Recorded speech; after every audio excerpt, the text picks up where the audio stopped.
film vlogs like this.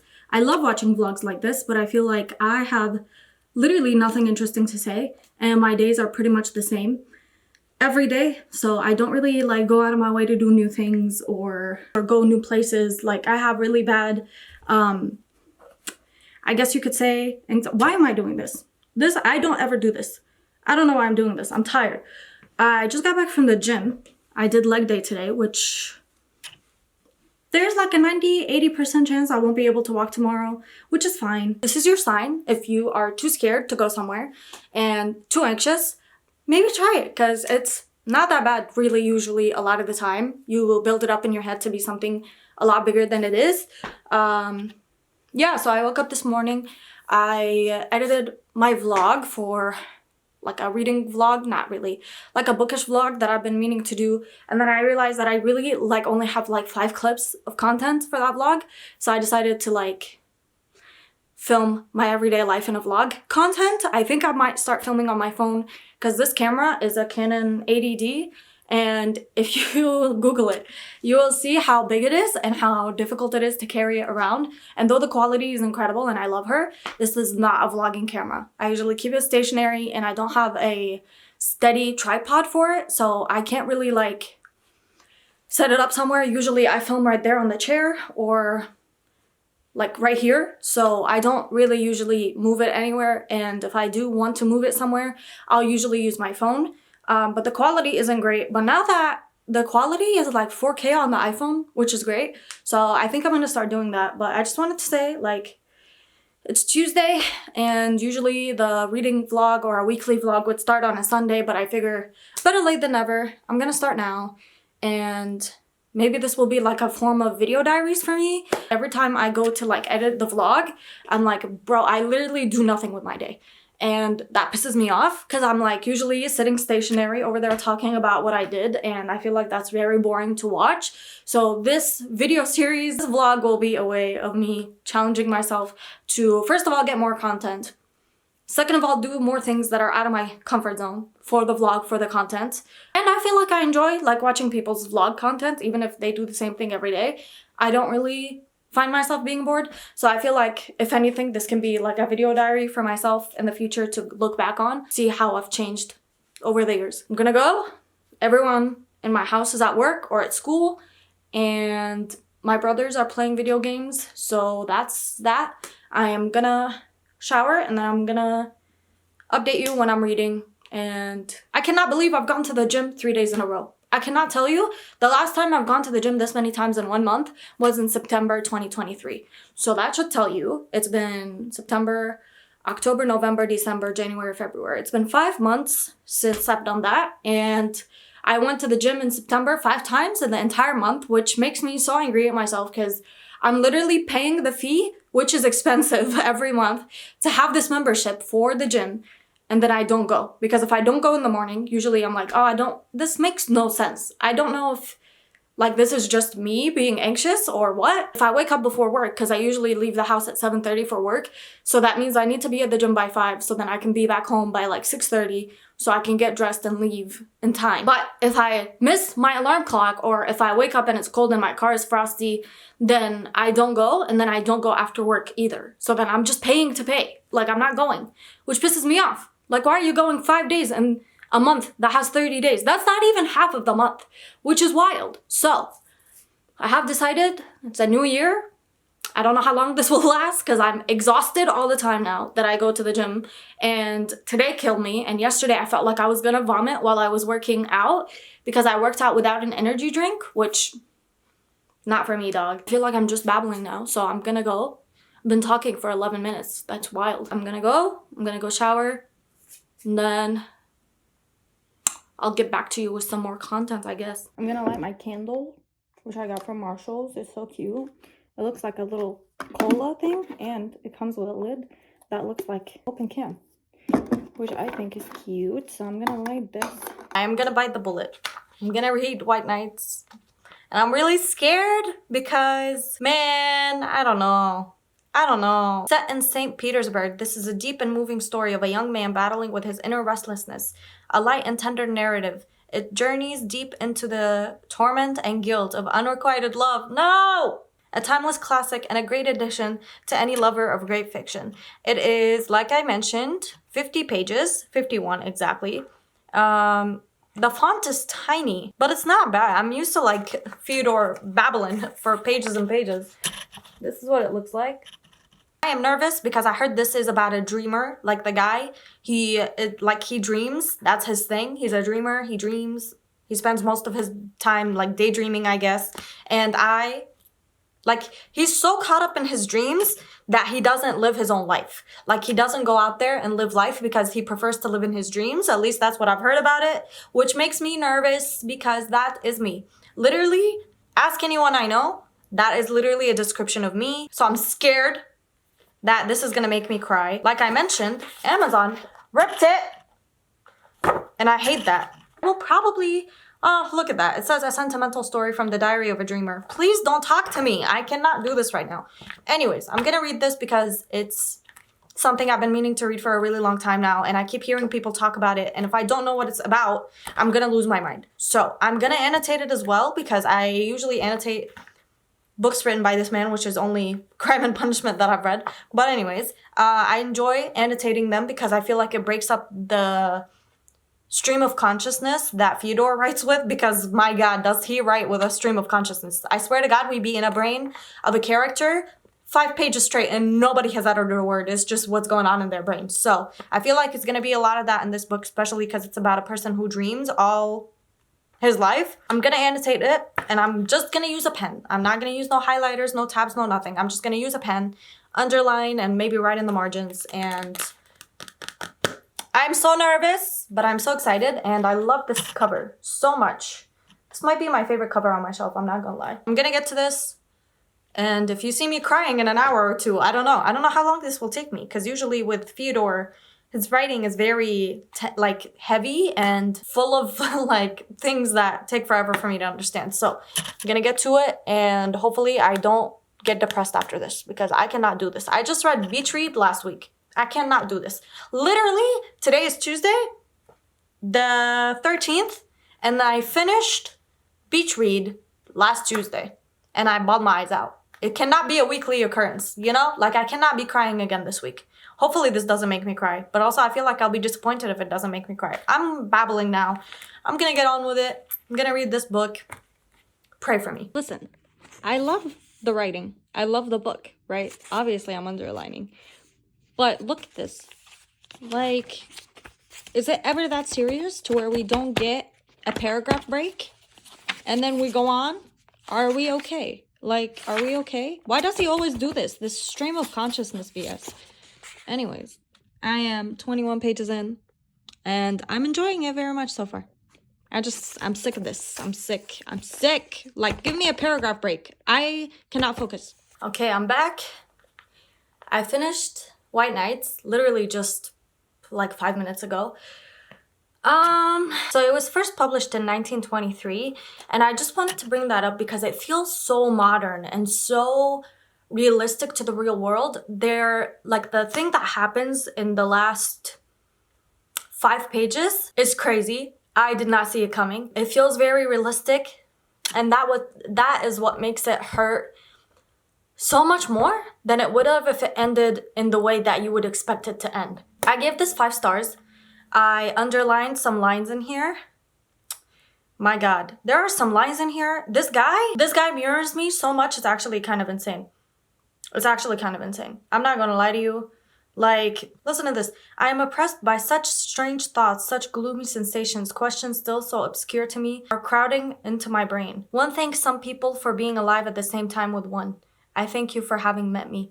Are you kidding me? Are you kidding me? Like, I didn't cry, which is great, because I really did not want to cry again within the span of a week. But I felt so heavy, and I felt so deeply, and I always like this feeling. I remember feeling this exact same way when I read Crime and Punishment by the same author. And I remember just feeling so heavy. There's a way that he writes that is so descriptive in such ways that makes you feel like you are in the world, like you are with the characters, like you know them, like they're your friends, like you're literally in the scene with the characters. I don't know how he does it.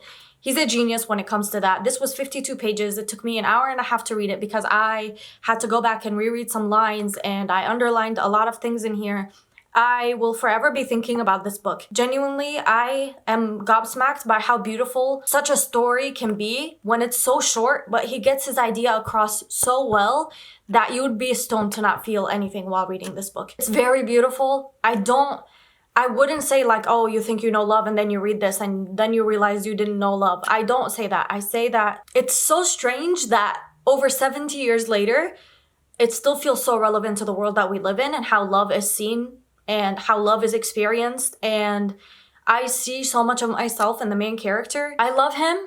I love him. He's such a dreamer, and he says some things from the very beginning that I, like within the first page, I had already underlined some stuff. Like, he's me for real. He's me for real. I love him. I love this story. Like I mentioned, it does get kind of annoying because he goes on for like 2-3 pages with no paragraph breaks. So you're just reading like somebody's stream of consciousness, or like someone telling a story from point A to point B to point C to point D within just the same paragraph, and it takes the entire page like I showed you. I'm so glad I picked it up. I'm going to be thinking about this a lot. Genuinely, it's one of the most heartfelt stories that I've read, and it's so strange that it's so short because it made me feel so much.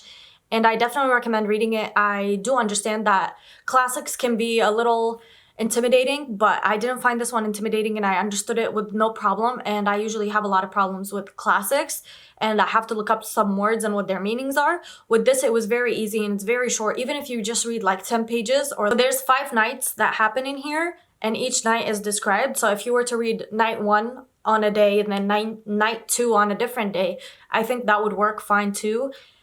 I love the story. The main character makes me feel so much. He's such a good man. He's so kind, and he's so lovely, and he just wants, it hurts so much because it's so realistic to what people think. And like, if you think the way that he thinks, he says some things that I'm like, oh my God, like I have not experienced a single original thought in my life, because he experiences the same things that I experience, and he talks about them in such a beautiful way to it where it makes me feel better about myself for experiencing the same things that he's experiencing and for feeling the way that he's feeling. He doesn't make me feel like I'm stupid for feeling this way, and he makes me feel so seen and so appreciated, and he makes me feel so much better. And I know it's just a story and it's not real, but it made me feel so much, and I definitely recommend it. If you've been thinking about reading it, I definitely recommend it. This was $4 on Amazon. Such an easy read and so heartfelt and so emotional that you begin to feel for the characters and begin to understand them. And the way that this ends is so heart-wrenching, but so real and so realistic. And the things that the other character says to the main character are so relevant to real life. And it's so strange to see still so relevant, even with the existence of social media and with the existence of different dating and hookup culture. It's still so accurate and so relevant and so thoughtful, and so like it makes you think and makes you reflect on your relationship when it comes to love and when it comes to friendship and when it comes to the people in your life, and how you view love and how you view yourself and how you view the people that you do love. And I just think it's genius, and I love it. And like I said, I gave it 5 stars. It was a very easy read, an hour and a half, but that's just because I was annotating and I was also going back and reading some stuff from it. I also had a little matcha break in the middle. There's like such a special and like protected place in my heart when it comes to novels written by Fyodor, and especially this one. I don't know that this one comes over Crime and Punishment for me, just because Crime and Punishment was with me for 10 days and this was with me for an hour and a half, and I got a lot more attached to Crime and Punishment because I spent a lot more time with it, and I was in a very specific period of my life where I was reading that, so now I'm nostalgic for it. I don't know if it's like the nostalgia glasses that's making Crime and Punishment come out on top, but the story of this one is beautiful. The way that the characters are written are so full of like emotion and thoughts, and they just feel so real, and they don't feel like characters that you don't know. Because yeah, I loved it. 5 stars. 10 out of 10. Definitely recommend. I feel like an alchemist when I do this. So I'm thinking of, that's not correct. I'm thinking of doing a 24-hour readathon this weekend, which would start potentially on Friday night and end Saturday night so I can get sleep. Because then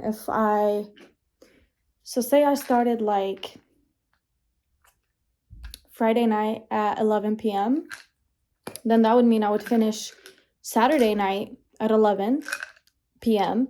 And then that would mean that I get to fall asleep at 11 midnight, around that time, and I would be able to sleep for the rest of the weekend. It's really hot today. It's 50 degrees. Yesterday it was like 11. I don't know what's going on with the weather. Pissed off about that.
To get the first book in the Crescent City series, or like the House of Whatever, and they don't have the first book, so I'm out of luck. I have a book haul, because when do I not have a book haul? I am so excited for this book haul because I know what I bought, and it's come, and I've waited for 10 days for me to do this haul because I've just gotten busy and I've had a lot of things to do, so I wasn't able to do the book haul, but here we are. So the first couple of books that I have here are not something that I purchased, which is always a good time when you get free books. My neighbors, who live literally right in front of me, have like this little library now outside their house, and I was the first visitor. I immediately jogged my little ass up there and I looked through the books, and they have such a good collection. I got two books. I got this one, which is Eleanor Oliphant is Completely Fine by Gail Honeyman. Both of these books that I got are in excellent condition. Whoever owned them before me did a great job keeping them pristine, basically. And I don't know what this book is about. All I know is that it's been on my TBR for a very long time, and I've heard a lot of people talk about this, and a lot of people love it, and a lot of people like hype it up and praise it. I feel like it'll be a good read, a good time. I'm very excited about this. I'm glad I have my own copy because I was honestly just gonna go get it from the library, but when I saw it there, I was like, I might as well, and I have my own copy, and that's a good time. And the next book that I got, I saw it and I picked it up, and then I put it back, and then I picked it up again, and then I put it back, and then I picked it up again, and then I was like, I'll just keep it. And my reasoning for that is because I read this book when I was, I want to say 16 years old, and it's had the biggest impact on me ever. At the time, I still think about the character on almost a semi-regular basis, and I think about the story a lot. And I remember when I read it, it was one of the first heavy books that I read, and so it really connected to my soul. But there's a little bit of controversy around it. That's why I put it back. But then I decided, you know, it means a lot to me. It reminds me of when I was younger, and the condition is pristine. And I feel like I would have been sad had I not picked it up. And that book is A Million Little Pieces by James Frey.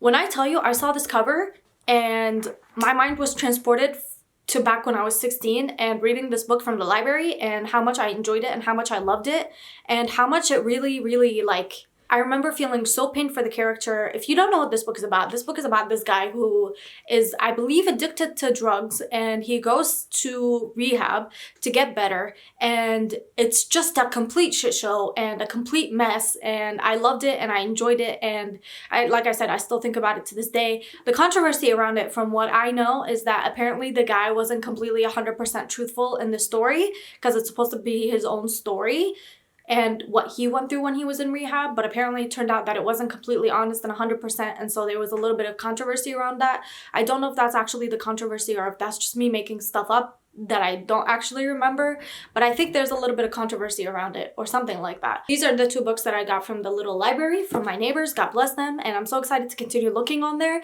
They had so many good books. They had The Great Gatsby, which I already have a copy of, or I would have taken it. They had Everything, which I've already read and I don't really want my own copy of. But yeah, they had a good collection, so I'm excited to add these, and they're both blue, which is incredible. Let's talk about it. I have a package from Barnes. I've been waiting for this. It turns out when I ordered it that it was a pre-order, and I hadn't known that it was a pre-order. I thought it was like ready for shipping, and then they didn't ship it. I have 2 more books in that order still, but they're pre-orders, so they're not going to be coming anytime soon. One of them will be coming in April, and one of them will be coming in October, I want to say. Oh my god, it's gorgeous. I love her. Oh my god. I love this book. Oh. Okay, so this is Happy Place by Emily Henry. I love this book. Oh my god, I love this book. I love this book so much. I read this book last year in July, and it made me bawl my eyes out, and it made me cry. And let me tell you what this book is about. This book is about Harriet and Wynne, who are a couple that broke up a very long time ago, but then them and their friend group want to go to this cabin that their friend owns, but it's about to be sold. So they do like one last hurrah, and they go in the summer, and they have to fake date because their friends don't know that they broke up, and they've been together for the longest time. And it's pining and yearning, and you know me and Emily Henry, and you will find out in a little bit. Me and Emily Henry, we're like this. I love this woman. I love her writing. I adore her. I adore her talent and her way of making me cry. If you've seen my Valentine's Day video, you would know that Emily Henry can make a girl cry. So I read my library copy, and I decided to buy my own copy so I can annotate it. And let me know if you want me to read this for a video, and if you want to see me bawl my eyes out on a screen. Maybe I'll do like a yearly thing where I read this. So I'm not doing that. I'm not. It's gonna actually hurt me. These are my favorite packages to get. My biggest fear when I buy books online is that they're gonna come damaged because the people who ship them, or like the people who deliver them, don't really care. Like, they're not reading, you know, the Barnes & Noble sign on there. They're just trying to get their job done, and while I understand that, I am fearful. I'm not gonna lie. We got Book Lovers by Emily Henry and People We Meet on Vacation by Emily Henry. I've read both of these. I've loved both of these. I ate both of these up. Like I said, I am an Emily Henry fiend. I love her writing. I love her talent. I love how incredibly she builds a world and builds a romance and builds pining and yearning and pain and suffering and just like something you root for. And I think Emily Henry's bookmen are some of my favorite bookmen.